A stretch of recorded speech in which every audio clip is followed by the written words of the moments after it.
আরোহী tour and ট্রাভেলসের তরফ থেকে বালি ইন্দোনেশিয়া উইথ গিলি আইল্যান্ড ট্যুর সবে শেষ হলো। আমার সাথে সমস্ত গেস্ট রয়েছেন। আমি প্রত্যেকের কাছে যাব, 2 লাইন ট্যুর সম্বন্ধে ফিডব্যাক জিজ্ঞেস করব। প্রথমে যাচ্ছি আমি রতনদার কাছে। রতন গোস্বামীদা, বলুন।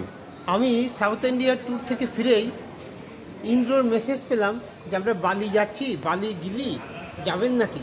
প্রথমটা একটু নারাজ হলাম, তারপর ভাবলাম না, ইন্দ্র যাচ্ছে, চলো যেরকমই হোক, ইন্দ্র এত করে বলছে, এলাম। তো বালির সম্বন্ধে আমার আইডিয়া ছিল না, ছবি দেখেছি, তো এসে চাক্ষুষ দেখলাম, ভালোই লাগলো। এবং আমাদের যারা যারা এসছেন আমাদের সঙ্গে ভ্রমণ সাথী, তাদেরও ভালো পেয়ে গেলাম। তো এক কথায় আমরা বালি ভ্রমণটা খুব এনজয় করলাম। থ্যাংক ইউ রতনদা। তো বলুন আপনার ওভারঅল কেমন লাগলো, আরোহীর ব্যবস্থাপনা, আমার ব্যবস্থাপনা সব। আমি বলি, ইন্দ্রবাবু সম্বন্ধে আমার কোনো আইডিয়া ছিল না।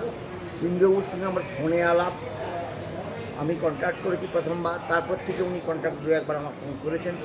তারপরে এসে আমার ভালো লাগলো, যথেষ্ট ভালো লেগেছে। আমি একটা গ্রেড দিচ্ছি, সেই গ্রেডটাতে যা বলার বলে দেবেন, A++। থ্যাংক ইউ স্যার, আপনাকে অসীম ধন্যবাদ। এবার আসছি আমাদের শিলবাবুর কাছে। ইনি আমাদের সাথে আগেও ঘুরেছেন, এখন আরোহীর থ্রুতে ঘুরছেন। বলুন আপনার কেমন লাগলো ওভারঅল। বালি ট্যুরটা তো আমি অনেক দিন ধরেই আসবো করছিলাম, কিন্তু মানে ঠিক মতন যোগাযোগ হচ্ছিল না। তো যখন মে মাসে অ্যাডভার্টাইজমেন্ট আমি দেখলাম আরোহীর তরফ থেকে বালি অ্যাডভার্টাইজ করা হয়েছে, তখন আমি সঙ্গে সঙ্গে কন্ট্যাক্ট করলাম। আর ট্যুরটা অতি অপূর্ব হয়েছে। খাওয়া দাওয়া, থাকার ব্যবস্থা, ঘোরাঘুরি। আমি অনেক পকেটে টাকা এনেছিলাম, আমি ভেবেছিলাম বোধহয় সব কিছু ঘোরানো হবে না, আমাকে নিয়ে নিজে যেতে হবে। কিন্তু ট্যুরটা এত সুন্দর হয়েছে, আমার সব টাকা আমি আমার কলকাতা ফেরত নিয়ে চলে যাচ্ছি। আমার মানে আলাদা করে আর কিছু দেখতে হয়নি, যা দেখা ট্যুরের মধ্যেই সব কমপ্লিট হয়ে গেছে। I am very much satisfied. Thank you sir. এবার আসছি আমি ম্যাডামের কাছে। ম্যাডাম, আপনার অভিজ্ঞতা বলুন, ওভারঅল ট্যুর কেমন লাগলো। ঠিক আছে, বলুন না, আপনি বলুন। হ্যাঁ, আমি বাড়ি ট্যুরটা খুবই ভালো লেগেছে। সব রকম ব্যবস্থাপনা, খাওয়া দাওয়া, ঘোরাঘুরি, তা ওভারঅল খুবই ভালো লেগেছে। আরোহীর তরফ থেকে খুবই ভালো হয়েছে, তাহলে আপনি স্যাটিসফাইড। হ্যাঁ, নিশ্চয়ই স্যাটিসফাইড তো বটেই। Thank you madam. রঞ্জন কোথায় গেল? এই বলুন, শঙ্করবাবুর কাছে আসছি। শঙ্করবাবু এসছেন প্রথমবার এবং ওনার আসার ইচ্ছে ছিল খুব বালি ট্যুরেই আসবেন। বলুন। আমি প্রথমেই কৃতজ্ঞতা জানাই আরোহী ট্যুর অ্যান্ড ট্রাভেলসকে।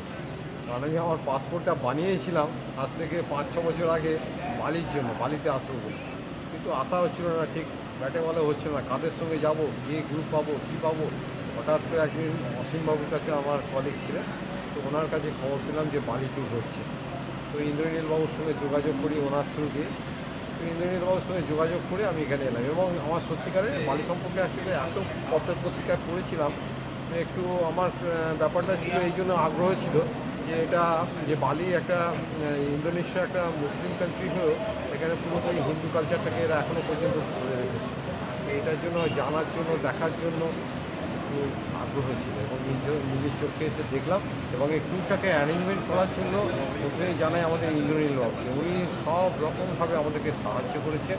আমাদের সময় একটু বাজে নষ্ট হয়নি, প্রতিটা সময়কে আমরা কাজে লাগাতে পারি। তাই জন্য আমি ইন্দ্রনীলবাবুকে আবার ধন্যবাদ। আরোহী জিন্দাবাদ তাহলে। থ্যাংক ইউ শঙ্করবাবু। এসছি, বলুন ম্যাডাম, আপনার কেমন লাগলো ওভারঅল।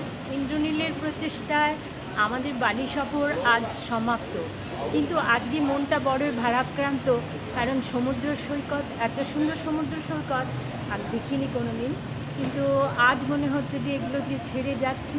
বালি এবং গিলি দুটোই যেন মন কেড়ে নিয়েছে, আরও যেন মনে হচ্ছে 2-4 দিন থাকতে পারলে ভালো হতো। যাই হোক, আমাদের সফর আজ শেষ। ইন্দ্রনীলকে এর জন্য আমরা অশেষ ধন্যবাদ জানাই। Thank you madam.